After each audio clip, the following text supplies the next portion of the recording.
Mm.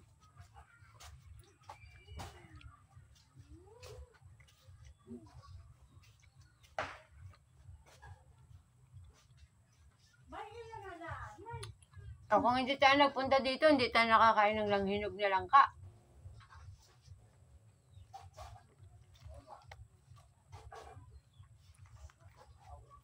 Kaso lang yung kamay ko, meron ng ano, oh, yung dagta.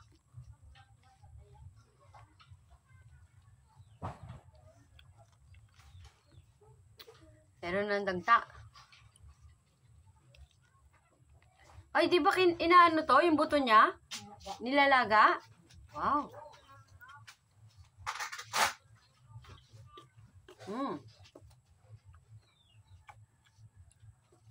Hindi na matamis masyado.